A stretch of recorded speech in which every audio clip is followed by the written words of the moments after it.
ॐ अज्ञानतिमिरान्धस्य ज्ञानाञ्जनशलाकया चक्षुरुन्मिलितं येन तस्मै श्रीगुरवे नमः। वाञ्छाकल्पतरुभ्यश्च कृपा सिन्धुभ्येव च पतितानां पावनेभ्यो वैष्णवेभ्यो नमो नमः। नमो महावदन्याय कृष्णप्रेमप्रदायते कृष्णाय कृष्ण चैतन्य नाम्ने गौरत्विषे नमः। हे कृष्ण करुणा सिंधो दीनबंधो जगत्पते गोपेश गोपिका कांत राधा कांत नमोस्तुते। तप्त कांचन गौरांगी राधे वृंदावनेश्वरी वृषभानुसुते देवी प्रणमामि हरिप्रिये। वृंदायै तुलसीदेव्यै प्रियायै केशवस्य च कृष्ण भक्ति प्रदे देवी सत्यवत्यै नमो नमः। श्री कृष्ण चैतन्य प्रभो नित्यानंद श्री अद्वैत गदाधर शिवसादि गौर भक्त वृंद। हरे कृष्णा कृष्णा कृष्णा हरे हरे हरे राम राम राम हरे हरे। हरे कृष्णा। सर्वप्रथम मैं अपने गुरुपाद पद्म ओम विष्णुपाद अष्टोत्तरशत श्री श्रीमद् भक्ति वेदांत माधव गोसाई महाराज के चरण कमलों में अनंत कोटि दंडवत प्रणाम ज्ञापन करता हूं। हम लोग श्रीमद् भगवद गीता के 18वें अध्याय का श्रवण कर रहे हैं, शरणागति प्रकरण। उसमें हमारा 65वां श्लोक चल रहा है। भगवान ने 2 श्लोकों में 65 और 66 में सर्वगुह्यतम ज्ञान, जिसको भगवान ने अपने परम वचन कहा, सर्वोत्कृष्ट वचन कहा, उसको हम लोग श्रवण कर रहे हैं। तो 65वां श्लोक में हम लोग कल श्रवण कराए थे थोड़ा सा। आज हम उसी की चर्चा को आगे कंटिन्यू करेंगे। भगवान कह रहे हैं, मन मना भव मद भक्तो मद्याजी माम नमस्कुरु मामे वैश्यसि सत्यम ते प्रतिजाने प्रियोसि में। मन मना भव अर्थात तू मेरे मन वाला हो जा। यदि ऐसा नहीं हो सकता तो मेरा भक्त बन जा। फिर वो भी नहीं कर सकता, ठीक है, तो अर्चन वंदन करो। अर्चन वंदन भी नहीं कर सकते तो मुझे नमस्कार करो। मामे वैश्यसी, इसका फल क्या होगा? तुम मुझे ही प्राप्त करोगे। सत्यम ते प्रतिजाने प्रियोसी में, यह मैं तेरे सामने सत्य प्रतिज्ञा कर रहा हूं। क्यों कर रहा हूं? क्योंकि तुम मेरे अत्यंत प्रिय हो, प्रियोसी में। तो भगवान ने अपनी प्रतिज्ञा करने का कारण भी बताया अर्जुन को। इससे पहले भी भगवान ने बताया था कि इस सर्वगुह्यतम ज्ञान को देने का कारण भी यही है कि अर्जुन भगवान के अत्यंत प्रिय हैं। तो अब ये जो हमारे श्लोक हैं, 2 श्लोक हैं, इसमें शरणागति है और भक्ति से रिलेटेड सब्जेक्ट है। भक्ति के विषय में जब बात करते हैं तो देखिए, ये मेरा एक कमजोरी भी है कि मैं कई बार उसमें थोड़ा सा बह जाता हूं, तो सब्जेक्ट से थोड़ा सा मेरा विचलन होने की संभावना रहेगी, विचलित होने की संभावना रहेगी। तो लेकिन बार बार मैं उस पर आ जाऊंगा। मेरी कोशिश होगी कि मैं ज्यादा नहीं भटकूं। कुछ दृष्टांत वगैरह जो हैं वो यहां पर हमारे परम गुरुदेव ने बताए हैं इन श्लोकों के लिए, तो हम उन दृष्टांतों का भी श्रवण करेंगे इसके अंदर और कोशिश करेंगे कि हम सब्जेक्ट मैटर पर ही रहें।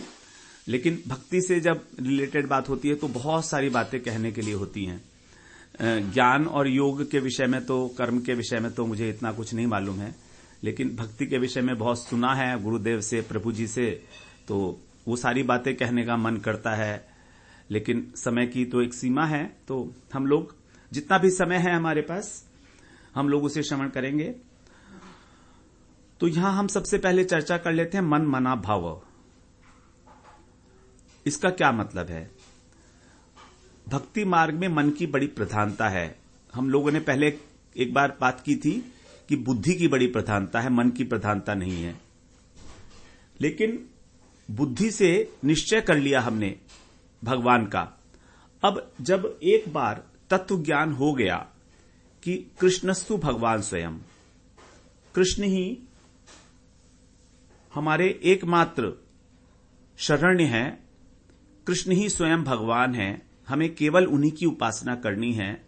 तो जब हमारा एक उद्देश्य फिक्स हो गया तत्व ज्ञान को अर्जित करके, तो उसके बाद बहुत अधिक बुद्धि को नहीं लगाना है, क्योंकि भक्ति बुद्धि का विषय नहीं है। वास्तव में बुद्धि से उद्देश्य फिक्स करने में हमको जो है सहायता मिलती है, बुद्धि से हमारी श्रद्धा बढ़ती है, लेकिन श्रद्धा भक्ति का अंग नहीं है। भक्ति के 64 अंगों में श्रद्धा का नाम नहीं है, लेकिन श्रद्धा भक्ति का बीज है। अगर श्रद्धा नहीं है तो भक्ति लता ही पैदा नहीं होगी। तो बीज कभी भी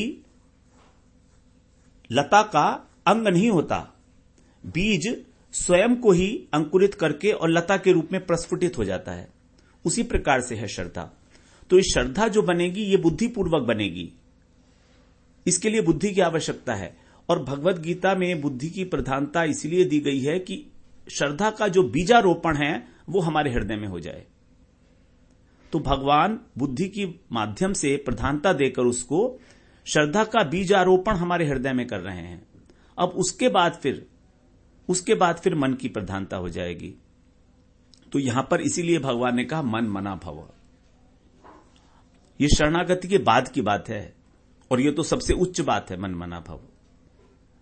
भगवान के मन वाला होना, इस जो हमारा ये भक्ति योग षष्ठक है, जब आप इसको देखेंगे 7वें अध्याय में पहले श्लोक का पहला अक्षर यही है, मय्यासक्त मना पार्थ, मय्यासक्त मना पार्थ योगम युंजन मदाश्रय। अपने मन को मुझ में आसक्त करके मेरा आश्रय लेकर भक्ति योग का पालन कर। योगम युंजन, पालन करने वाला, भक्ति योग में लगा हुआ, युंजन माने लगा हुआ, कंटिन्यूइंग प्रोसेस, बंद नहीं हुई है, कंटिन्यूइंग। तो कैसे? अपने मन को मुझ में आसक्त करके। तो आसक्ति जो है हमारा साधन भक्ति का अंतिम सोपान है, श्रद्धा से आरंभ होकर। तो यहां पर 7वें अध्याय के बिगिनिंग में ही भगवान ने कह दिया मय्यासक्त मना पार्थ। तो मन की प्रधानता तो है, क्योंकि स्मरण तो मन से होगा। भगवान को कहा गया ना, हमारे मन को ही हरण करने वाले हैं भगवान। और यही बात 12वें अध्याय के दूसरे श्लोक में भी कही, जब अर्जुन ने पूछा कि सांख्य योगी, ज्ञान योगी और भक्ति योगी में कौन श्रेष्ठ है, किसका योग श्रेष्ठ है, योग वित्तम कौन है, योग के रहस्य को समझने वाला सर्वश्रेष्ठ व्यक्ति कौन है? तो भगवान ने यही बात कही थी, मय्यावेश्य मनो ये माम नित्य युक्ता उपासते। एग्जैक्टली वही बात, मय्यावेश्य मनो ये माम, अपने मन को मुझ में आवेशित करके जो मेरा उपासना करता है निरंतर। तो मन की आसक्ति, मन का आवेश, ये दोनों ही एक ही बात है, क्योंकि जहां हमारी आसक्ति होगी वहीं हमारा आवेश होगा। जैसे अगर किसी व्यक्ति को रसगुल्ले अच्छे लगते हैं तो इतना आसक्त है वो रसगुल्ले के ऊपर कि उसकी चोरी भी करके खाएगा, अपने घर में ही चोरी कर लेगा वो। अगर उसको रसगुल्ले अच्छे लगते हैं तो रात को जाकर फ्रिज में से निकाल कर खा लेगा वो। चोरी के अपने ही घर में कर सकता है, दूसरे के घर तो कर ही सकता है। ये आसक्ति है, इतना आवेश है उसके अंदर कि मुझे रसगुल्ले के बिना नींद ही नहीं आएगी, सोऊंगा ही नहीं मैं, इतना आवेश। तो ये आवेश जो होता है मन में होता है, जो चार्ज बोलते हैं जिसको, ये भावनाएं जो है हमारी, यही चार्ज है बेसिकली। इमोशंस जो है हमारी, emotion is nothing but energy in motion, it is tremendous energy which is in motion. तो यदि इस एनर्जी को, इस आवेश को हम भगवान में लगा देंगे तो that is the supreme position. तो यहां पर कहा था वही जो है युक्ततम है, जो इस प्रकार से अपने मन को आवेशित कर लेते हैं। तो जिसका मन भगवान में आवेशित है, जिसका चित्त, मन और चित्त एक ही बात है, यहां पर अंतर्भाव ले सकते हैं, चित्त के अंदर मन का अंतर्भाव आता है। देखिए एक बात हमेशा प्रिंसिपली समझ लें हम लोग कि अंतःकरण के अंदर जो 4 वृत्तियां हैं, मन बुद्धि अहंकार और चित्त, उसमें चित्त के अंदर मन का अंतर्भाव ले लिया जाता है, अहंकार के अंदर बुद्धि का अंतर्भाव ले लिया जाता है। अंतर्भाव लेने का अर्थ है जब मन कहा जाए तो समझिए चित्त है, और जब चित्त कहा जाए तो समझिए मन भी इसके अंदर इंक्लूड हो गया। तो भगवान ने इंटरचेंजेबली इन दोनों वर्ड्स को यूज किया है। कहीं पर चित्त को मन और बुद्धि दोनों का भी अंतर्भाव ले लिया गया है, क्योंकि हमारे अंतःकरण में कोई डिस्टिंक्ट लाइन खिंची हुई नहीं है कि ये मन का काम है, ये बुद्धि का काम है। समझने के लिए इन वृत्तियों को अलग अलग नाम दे दिया गया है। अंतःकरण तो एक ही है ना, उसकी 4 प्रकार की वृत्तियां हैं तो उसको 4 नाम दे दिए गए।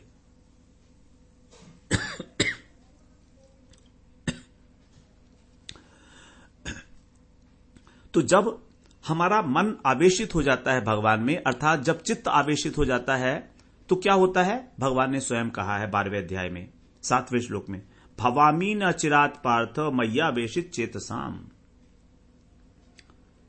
मैं उनका स्वयं उद्धार करने वाला हो जाता हूं अत्यंत शीघ्रता से। तेषामहम समुद्भर्ता मृत्यु संसार सागरात। उनको मृत्यु सागर से मैं पार कर देता हूं। स्वयं भवामी, मैं स्वयं हो जाता हूं उनका उद्धार करता। उनका उद्धार करने के लिए किसी को भेजता नहीं हूं, मैं स्वयं उनका उद्धार करता हूं जो मुझ में आवेशित है।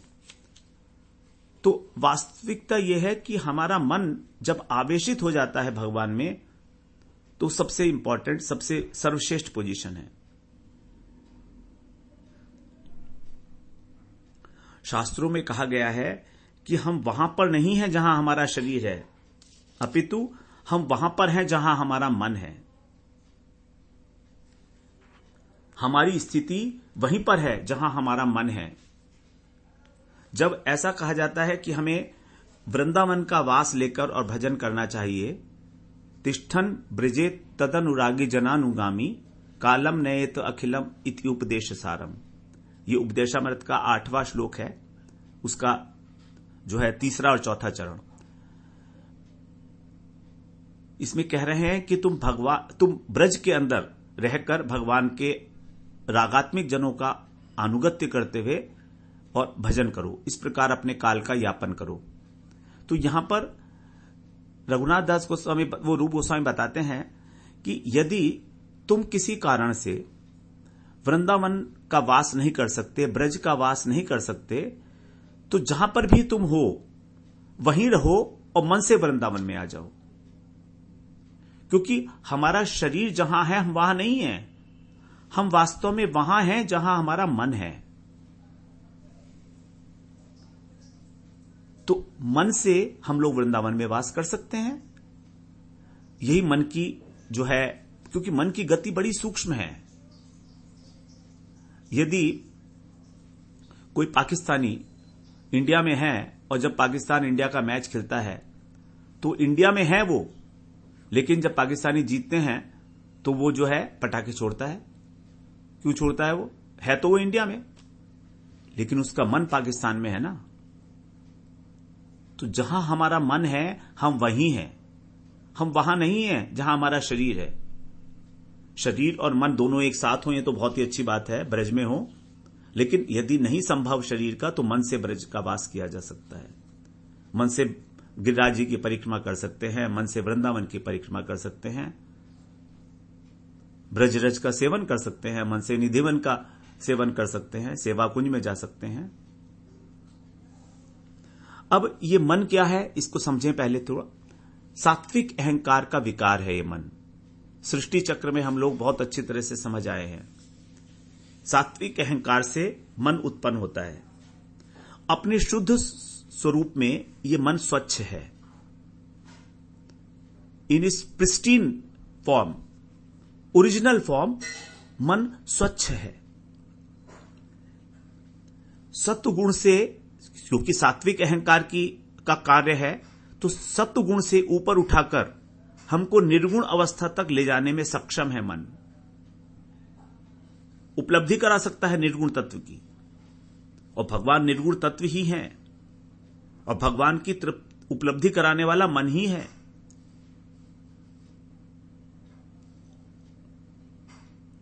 मन का स्वभाव है संकल्प, विकल्प और इच्छाएं करना। ये 3 बातें संकल्प विकल्प एक ही ले इसको, संकल्प विकल्प और इच्छा करना, कामनाएं करना। अभी बद्ध अवस्था में हम माया के परवश होकर अपने स्वभावानुसार इस संसार के विषय में चिंतन करते हैं, संकल्प विकल्प करते हैं।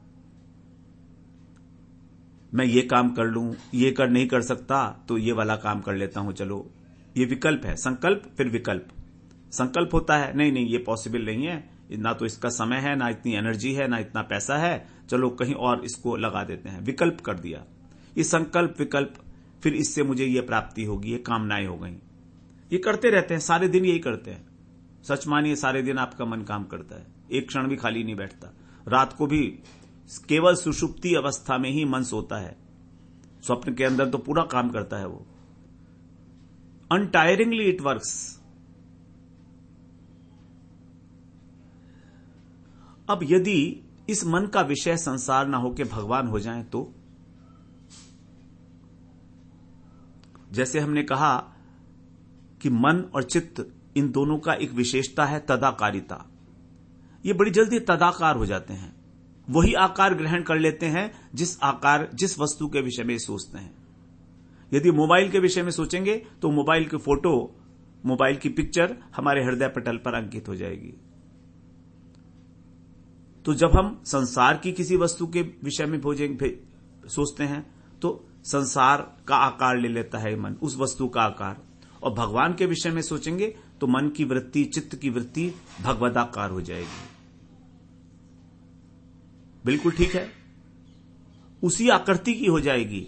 जैसे भगवान त्रिभंग ललित हैं, जब हम कृष्ण का नाम लेंगे, जब हमारा कृष्ण सम्मुखता हो गई, तो जब हम आंख बंद नहीं करेंगे, आंख नहीं खुले, आंख खुली हुई है हमारी, हम चिंतन नहीं कर रहे हैं, तो भी हमारी वृत्ति भगवदाकार हो गई। कृष्ण की त्रिभंग ललित, किस प्रकार से कृष्ण खड़े हैं, किस प्रकार से वंशी वादन कर रहे हैं, तो ये भगवदाकार हो गई हमारी वृत्ति। अब जब हमारी वृत्ति भगवदाकार हो गई तो वो और हमारा चित्त श्रवण कीर्तन के माध्यम से द्रवित हो गया। किसी समय में सेवा करते हुए अथवा कोई भजन सुनते हुए भगवान का, अथवा नाम करते हुए यदि हमारा चित्त थोड़ी देर के लिए भी द्रवित हुआ तो वो भगवान उसके अंदर जाकर बैठ जाएंगे, हृदय में, मन में, चित्त में जाकर बैठ जाएंगे भगवान। संसार धीरे धीरे निकलना शुरू होगा। इसीलिए अभ्यास की आवश्यकता है। और धीरे धीरे भगवदाकार वृत्ति होने से हमारा भगवान से अपनापन होने लगता है। एक बात को जब हम बार बार देखते हैं तो हमारी इच्छा हो जाती है, कामनाएं हो जाती हैं, उससे संबंधित संकल्प विकल्प होंगे मन के, लेकिन भगवान से संबंधित होंगे। क्या संकल्प होगा कि चलो अभी मैं थोड़ा सा जो है हरिनाम कर लेता हूं, जप कर लेता हूं, माला कर लेता हूं। नहीं, माला नहीं कर पाएंगे, अभी डिस्टर्बेंस हो रहा है, थोड़ा कीर्तन कर लेते हैं। तो संकल्प भी हो रहा है भगवान का, विकल्प भी हो रहा है भगवान का। संकल्प और विकल्प दोनों में भगवान आ गए, दोनों में भगवान आ गए। और कामनाएं कि भगवान की सेवा करनी है, भगवान के लिए भोग लगाना है, ये करना है, वो करना है, ये अलग अलग प्रकार की कामनाएं भगवान के लिए। तो ये सारी चीजें जो है हमारा मन अपने आप करने लगेगा जब हम निरंतर एक समय तक और अपनी चित्त वृत्ति को, अपने मन की वृत्ति को भगवदाकार कर लेंगे। स्वाभाविक रूप से हमारा मन भगवान में लगने लगेगा, उन्हीं के नाम गुण रूप का चिंतन होने लगेगा। बुद्धिपूर्वक होगा, शुरू में करेंगे, बुद्धिपूर्वक ही करेंगे, क्योंकि चिंतन बुद्धिपूर्वक होता है और स्मरण अपने आप होता है, स्वाभाविक होता है। तो इसीलिए भगवान के जो भक्त हैं वो अपने मन को भगवान को ही सौंप देते हैं। भक्त कहता है कि देखो भगवान, ये मन ने मुझे बहुत जन्मों तक भटका रहा है, जन्म जन्म से भटक रहा हूं मैं इस मन के कारण। इस मन की इच्छाएं समाप्ति नहीं होती हैं, तो मैं ऐसा करता हूं, इसको आपको ही दे देता हूं, अब आप संभालो इसको। तो भगवान ने आदेश दिया, मय्येव मन आधत्स्व, अपने मन को मुझ में रख दे, मेरी कथाओं में रख दे, मेरे नाम में, मेरे रूप में, उसको लगा दे 24/7, उसी में लगा रहे, उसी में डूबा रहे।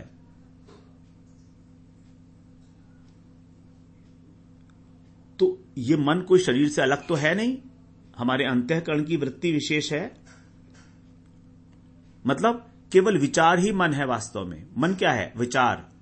अगर हमें भगवान का विचार हो रहा है तो समझिए हमारा मन भगवान में है, हमारे मन में भगवान है। यदि विचारों में भगवान आ गए तो समझिए मन में भगवान आ गए। ये कोई मन कोई बहुत अलग चीज नहीं है कोई, इट इज नॉट डिफरेंट। जो विचार हैं हमारे, जो हमारी अंदर विचार उठते रहते हैं हर वक्त, यदि वो भगवान से किसी भी प्रकार से संबंधित हो गए तो समझिए हमारे मन में भगवान आ गए। तो इस प्रकार से भगवान में मन को लगाना ही मन मना भाव है। और भगवान ने स्वयं अपने मुख से मन मना भाव का जो आदर्श उदाहरण स्वीकार किया है वो गोपियों को किया है। भगवान उद्धव जी से जब उनको भगवान ने ब्रज में भेजा था संदेश लेकर उद्धव जी को कि तुम मेरे विरह में जो गोपियां तरस रही हैं, तड़प रही हैं, उनको मेरा संदेश देना, तो भगवान उद्धव जी को संदेश देते हुए कह रहे हैं, ता मनस्का मत प्राणा मदर्थे त्यक्त देहिका मामेव दैतं प्रेष्ठमात्मा आत्मानं मनसा गतः। 10वें स्कंद का 46वें अध्याय का 6वां श्लोक है ये। तो 4थे श्लोक से लेकर 6ठे श्लोक तक भगवान ने उद्धव जी से कहा है, हे उद्धव, गोपियों का जो मन है वो मुझ में ही अनुरक्त रहता है, सर्वदा मुझ में लगा रहता है। ये 4था श्लोक है ये वाला। फिर इसके बाद 6 श्लोक तक भगवान ने उद्धव जी को संदेश दिया है। भगवान कह रहे हैं गोपियों का जो मन है सदा मुझ में लगा रहता है, मैं ही उनका प्राण हूं, उनका जीवन सर्वस्व हूं। मन मनस्का मत प्राणा, उनके प्राण भी मैं हूं। मदर्थे त्यक्त देहिका, मेरे लिए उन्होंने अपने सभी देहिका माने देह से संबंधित जितनी भी वस्तुएं हैं, देह से संबंधित उनके पिता पुत्र घर बार सगे संबंधी लोक लाज लोक धर्म वेद धर्म सब छोड़ दिए। ये सब देह से संबंधित धर्म है। देहिका उन्होंने उसको छोड़ दिया है, त्यक्त। मद अर्थे माने मेरे लिए। मामेव दैतम प्रेष्ठम, मुझको ही वो अपना प्रिय मानती हैं। प्रेष्ठ का मतलब होता प्रिय, मुझे ही। आत्मानम मनसा गता, और उनका जो मन है वो मुझ में ही लगा हुआ है हर प्रकार से। आत्मानम, उनकी आत्मा मनसा गता मुझ में ही लगा हुआ है, मुझ में तन्मय रहती है नित्य निरंतर। फिर आगे बता रहे हैं कि मैं आऊंगा। मैंने जब आया था यहां पर मथुरा तो मैंने उनसे कहा था कि मैं वापस आऊंगा। तो मेरी केवल इसी बात पे विश्वास करके, केवल एक बात पर बड़े कष्ट से किसी प्रकार अपने प्राणों को धारण किए हुए हैं, मेरी प्रतीक्षा कर रही हैं। तो कृष्ण के विरह में गोपियां व्याकुल हैं। जब उन्होंने कृष्ण को देखा भी नहीं था, उनके विषय में केवल सुना था, तभी से कृष्ण से उन्हें प्रेम है। ये पूर्व राग की अवस्था कहा जाती है। पूर्व राग का मतलब है जहां पर पहले देखा ही नहीं गया, केवल सुना है, उसी से राग हो गया भगवान से उनको। तो इस प्रसंग में परम गुरुदेव बताते हैं, एक कथा बताते हैं। एक दिन की बात है, एक विवाहिता गोपी अपने गांव में आई, नंद गांव में। तो उसने भगवान के नाम रूप के विषय में सुन रखा था, कभी देखा नहीं था भगवान को। तो जब भगवान प्रतिदिन की भांति अपने सखाओं के साथ गौचारण के लिए जा रहे थे, वंशी की ध्वनि सुनी तो सभी लोग उत्कंठित होकर भगवान की माधुरी का पान किया करते थे। रोज प्रातः यही नियम था पूरे ब्रज का। सारे लोग वहां पर उत्कंठित होकर इकट्ठे होते थे। कोई वृक्ष पे चढ़ा है, कोई अटारी पे चढ़ा है, कोई मार्ग पे खड़ा है, कोई झरोखे से झांक रहा है। तो ये जो नवविवाहिता थी ये भी जाना चाहती थी, लेकिन इसकी सास इसको अलाउ नहीं कर रही थी जाने के लिए। सास ने कहा कि देखो बाहर मत निकलना तुम, वहां पर बाहर एक काला सांप रहता है जो तुम्हें डस लेगा, इसलिए तुम मत जाना। तो नववधू ने कहा देखो तुम्हारी बेटी तो जाती है, तुम उसको तो मना नहीं करती हो।